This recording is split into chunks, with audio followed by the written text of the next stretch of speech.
बांग्लादेश के बवाल के पीछे क्या पाकिस्तान और आईएसआई का हाथ? जब से बांग्लादेश बना है, पाकिस्तान की हर समय कोशिश रही है कि वहाँ ऐसी सरकार को नियुक्त किया जाए जिससे वो हिंदुस्तान को हर प्रकार से घेर सके। इसमें पाकिस्तान और आईएसआई बहुत बड़े पैमाने पर कामयाब हुए। साथ ही साथ उनको हर प्रकार का सपोर्ट जो है चाइना से मिल रहा है। बांग्लादेश सीमा से भारत को कितना खतरा है? क्या है भारत सरकार की तैयारी? देखो, भारत जो है उसके लिए सबसे बड़ी मुसीबत की घड़ी है। हिंदुस्तान सिवाय वेट एंड वॉच के इसके अलावा कुछ नहीं कर सकता।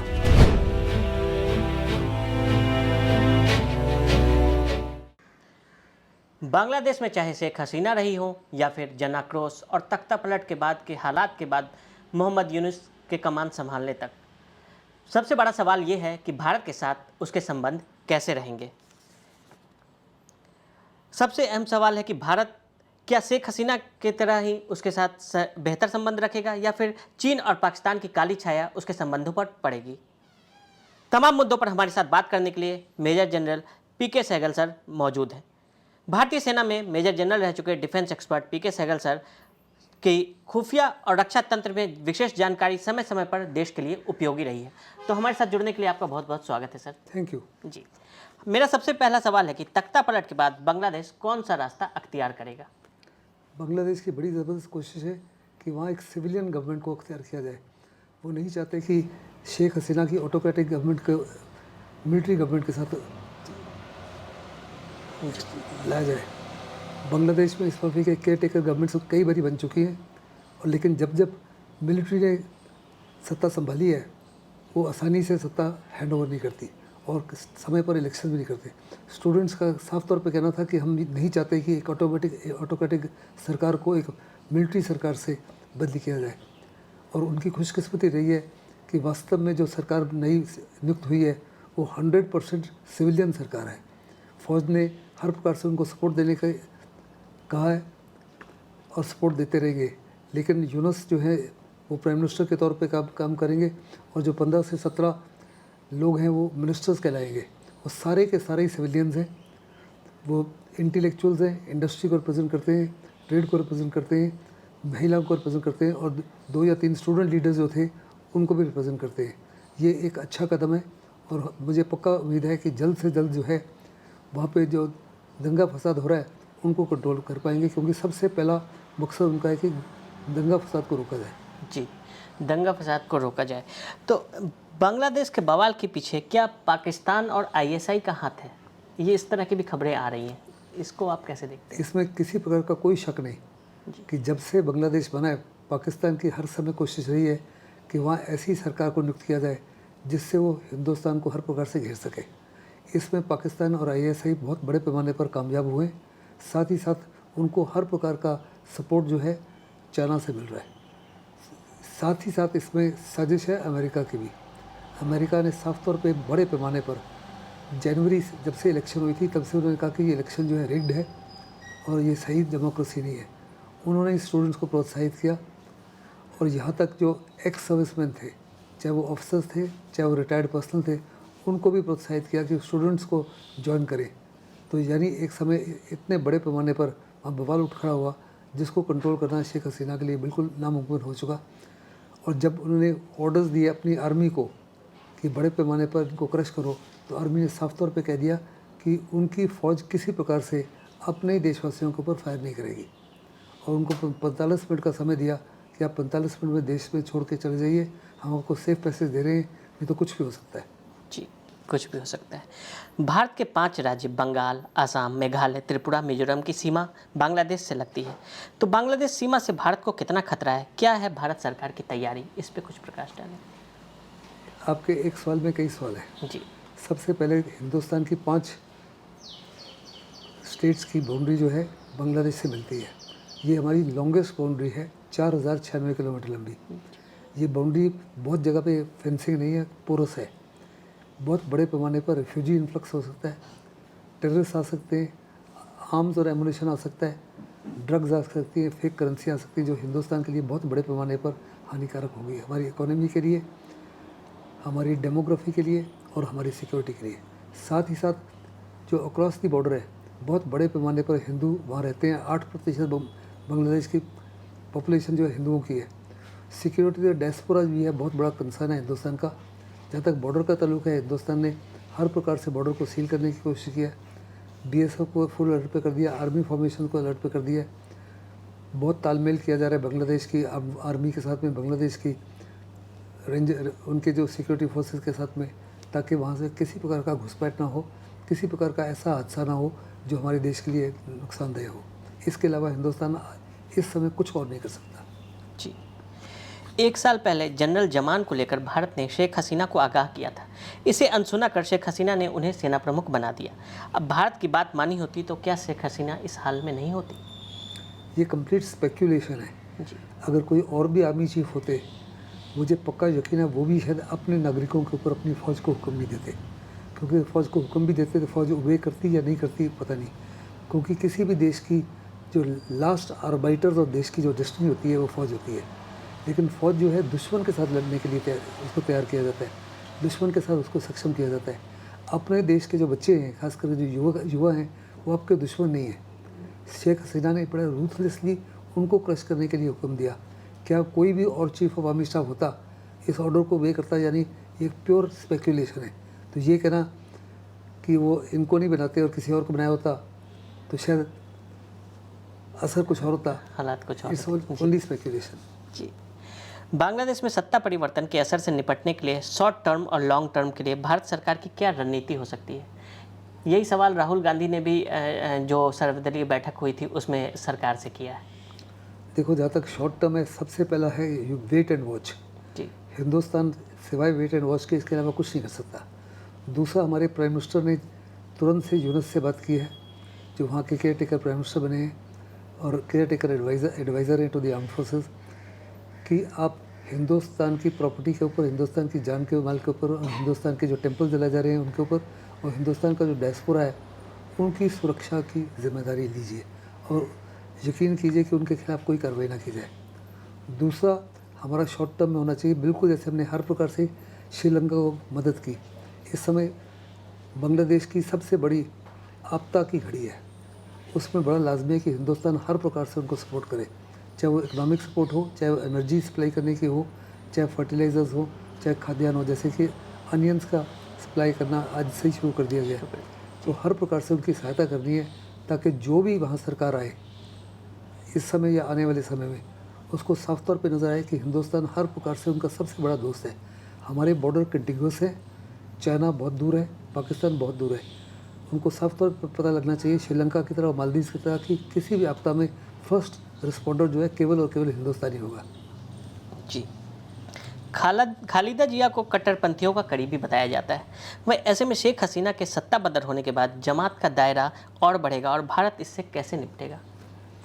देखो, भारत जो है उसके लिए सबसे बड़ी मुसीबत की घड़ी है, क्योंकि अभी जो भी सरकार आएगी, चाहे वो सिविलियन सरकार हो, चाहे इलेक्शंस के बाद में बीएनपी की सरकार हो, या कोई भी सरकार होगी, वो इतनी फ्रेंडली नहीं होगी हिंदुस्तान की तरफ जितनी शेख हसीना की थी।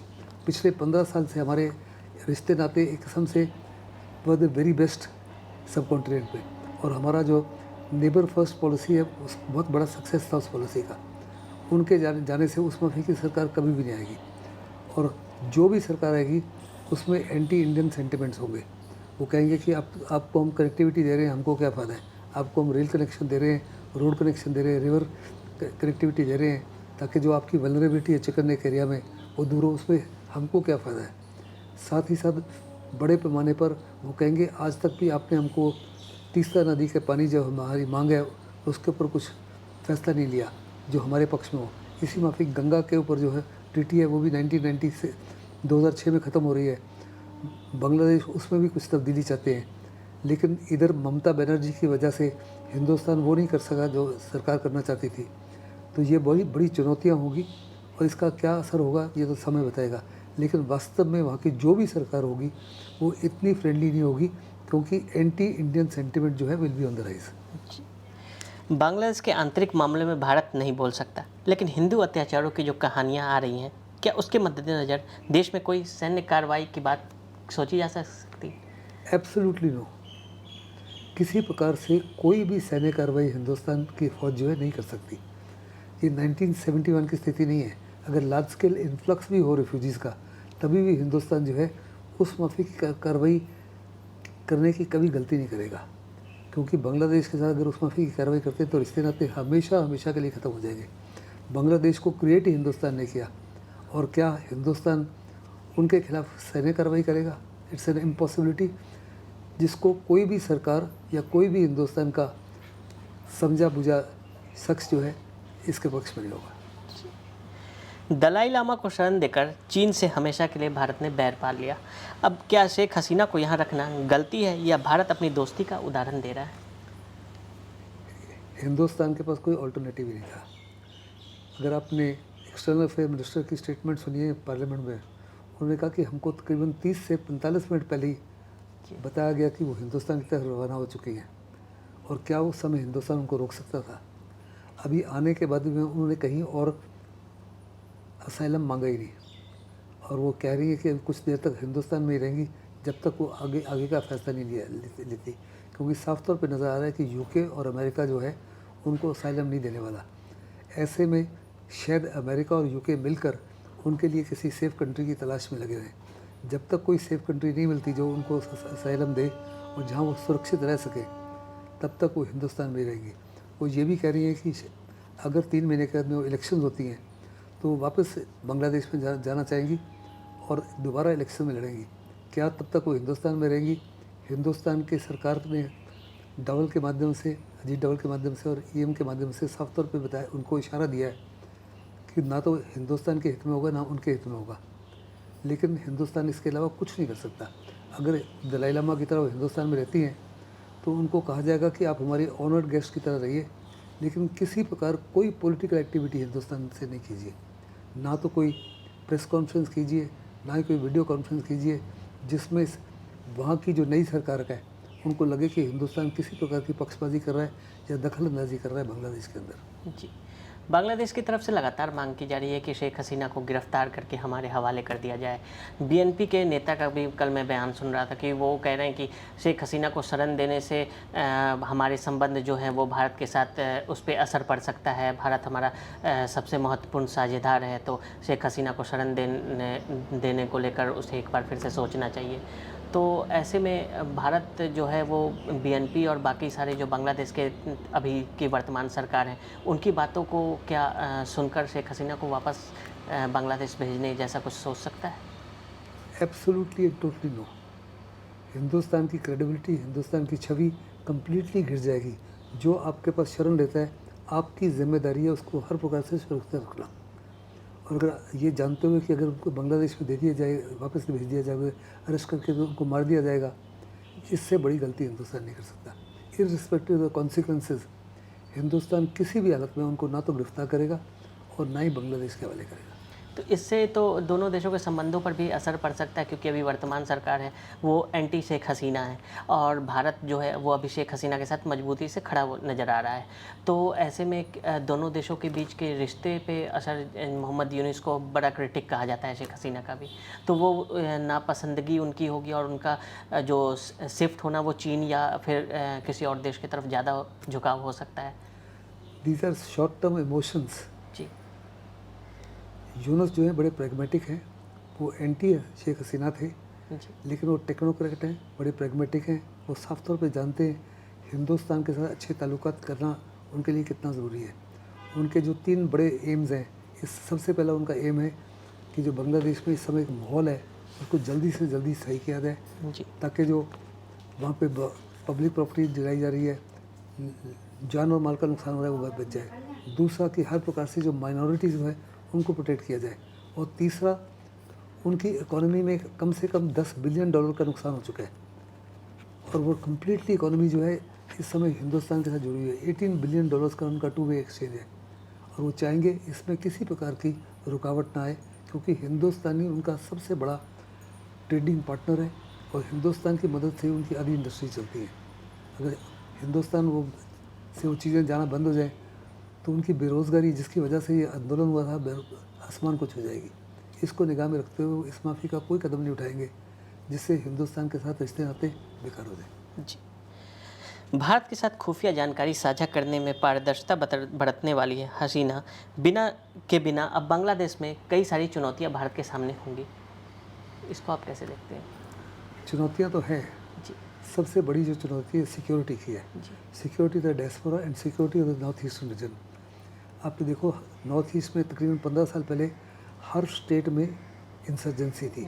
आज किसी स्टेट में भी इंसर्जेंसी नहीं है। आर्म फोर्सेस स्पेशल पार्क भी कुछ डिस्ट्रिक्ट के कुछ हिस्सों को छोड़ के बाकी सब जगह से हटा दी गई है। इसका मुख्य कारण था कि शेख हसीना ने इंश्योर किया था कि किसी प्रकार की सेफ सेंचुरी ना दिया जाए इन इंसर्जेंट्स को बांग्लादेश के अंदर, किसी प्रकार की उनकी सहायता न की जाए, और बांग्लादेश की आर्मी और बांग्लादेश की सिक्योरिटी फोर्सेस भी उनके खिलाफ कार्रवाई कर रही थी। क्या उसी माफी की कार्रवाई रहेगी? दूसरा, बहुत बड़े पैमाने पर जैसे कि मैंने कहा तस्करी, ड्रग ट्रैफिकिंग, फेक करेंसी, असला, वेपन्स और आतंकी आ सकते हैं, और साथ ही साथ रेफ्यूजी इन्फ्लक्स और जो हिंदुस्तान का डायस्पोरा है जो 8% है, उनकी सुरक्षा बहुत बड़ी चिंता का विषय है। हिंदुस्तान के टेम्पल्स की सुरक्षा, हिंदुस्तान के प्रॉपर्टी वगैरह की, ट्रेड रिलेशन की रक्षा, हिंदुस्तान की ज़बरदस्त कनेक्टिविटी है, उन सबको हम सुरक्षित रखना बहुत ज़रूरी है। हिंदुस्तान की सरकार की सबसे बड़ी चुनौतियाँ यही है, और इसमें मुझे पक्का यकीन है कि हिंदुस्तान की सरकार जो है हर प्रकार से डिप्लोमेटिक, पॉलिटिकल, इकोनॉमिक एक्शन लेगी ताकि बांग्लादेश साफ तौर पे समझे कि हिंदुस्तान से बड़ा उनका सिंपथाइज़र कोई नहीं है।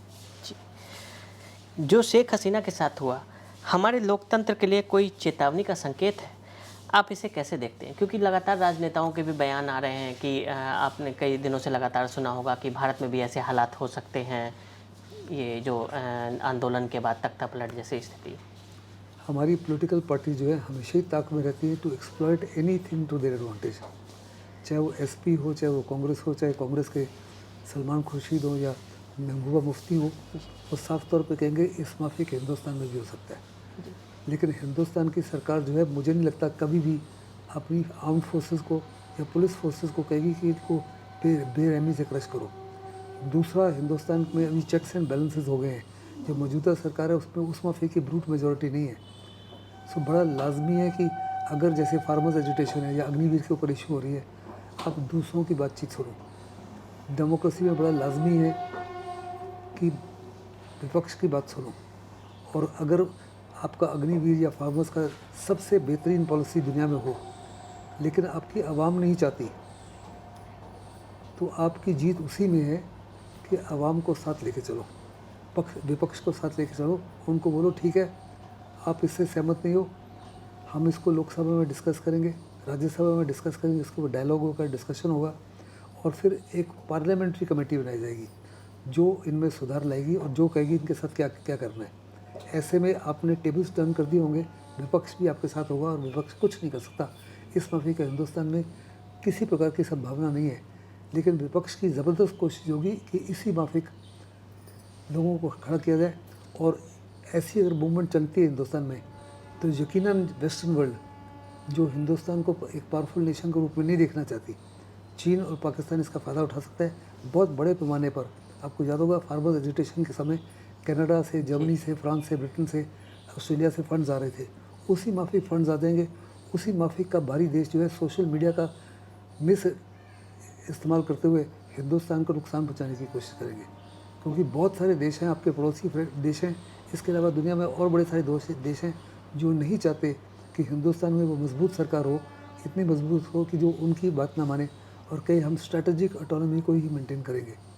अमेरिका काफ़ी दुखी है प्राइम मिनिस्टर मोदी के रशिया विजिट के साथ में, काफ़ी दुखी है। उन्होंने कई जो रशिया के साथ में डील साइन किए और उनके तमाम रिक्वेस्ट को हम नज़रअंदाज करते रहे। चाहे उन्होंने S-400 कहा कि आप नहीं करो, अपने का ऑयल नहीं लो, हम सब कुछ वो कर रहे हैं जो वो नहीं चाहते, जो हिंदुस्तान के हित में है। वो चाहेंगे ऐसी सरकार हो जो उनके इशारे पर काम करे, और अपोजिशन उनके इशारे पर काम करने के लिए तैयार है। जी, सरकार भी इस बात को समझ गई, इसीलिए सबको साथ लेने का एक नज़ारा हमने अभी बीते दिनों वक्फ बिल को लेकर भी देखा कि जेपीसी को भेज दिया गया विपक्ष की बातों को मान करके। तो सरकार भी इस सब चीज़ों को समझ रही है और उसी हिसाब से डील कर रही है। एक सवाल मेरा पाकिस्तान को लेकर है। पाकिस्तान से एक खबर आई कि वहाँ के छात्रों ने सरकार और सेना को अल्टीमेटम दिया है कि 30 अगस्त तक इमरान खान को अगर रिहा नहीं किया जाता है तो वो 30 अगस्त को एक बड़ा प्रदर्शन करेंगे। तो क्या पाकिस्तान में भी बांग्लादेश जैसे हालात बन सकते हैं? देखो, पाकिस्तान में जो है सेना बहुत ही माहिर है। इस माफी के तमाम जितने भी अपराधी होते हैं उनको क्रश करने के लिए। सेना को इसके लिए बहुत तजुर्बा है, एक बार ही नहीं बार बार ऐसे कर चुकी है। और सेना उनके जितने भी लीडर्स हैं, स्टूडेंट लीडर्स वगैरह, उनको हमेशा हमेशा के लिए ख़त्म कर देगी। उनका परिवार उनके बारे में कभी सुनेगा भी नहीं कहाँ गए। और मुझे नहीं लगता कि इस माफी का कार्रवाई हो सकता है, लेकिन इशारा दिया जा रहा है पाकिस्तान की सेना की तरफ से कि वो इमरान खान को वापस लाने के लिए तैयार हैं, अगर इमरान खान गारंटी करें कि वो किसी प्रकार से सेना के खिलाफ कोई बातचीत या ISI के खिलाफ बातचीत नहीं करेंगे। और सुनने में आ रहा है कि इमरान खान राज़ी हो गए, जिसकी बदौलत इमरान खान को वापस लाया जा सकता है सेना की मदद से। तो इमरान खान की पाकिस्तान में फिर से वापसी और नवाज़ शरीफ का सत्ता पदर होना, शहबाज शरीफ का सत्ता पदर होना, ये भारत के लिहाज से इमरान ज़्यादा मतलब अनुकूल हैं या फिर शहबाज और नवाज़ शरीफ सरकार? देखो, जहाँ तक सिविलियन सरकार का ताल्लुक है, it does not make a difference at all, जी, क्योंकि फाइनल डिसीजन मेकर वहाँ पे पाकिस्तान की आर्मी और ISI है। जब तक पाकिस्तान की आर्मी और ISI ऑन बोर्ड नहीं हो और जब तक वो हिंदुस्तान के साथ अच्छे रिश्ते नाते ना चाहते हो, सिविलियन सरकार का कोई मतलब ही नहीं है। सिविलियन सरकार चाहे इमरान खान की हो चाहे शहबाज शरीफ की हो, वो तो एक पैदा है जो मिलिट्री के इशारे पे काम करती है। क्या इमरान खान के आने के बाद में आतंकवाद की घटनाएं कम हो जाएंगी?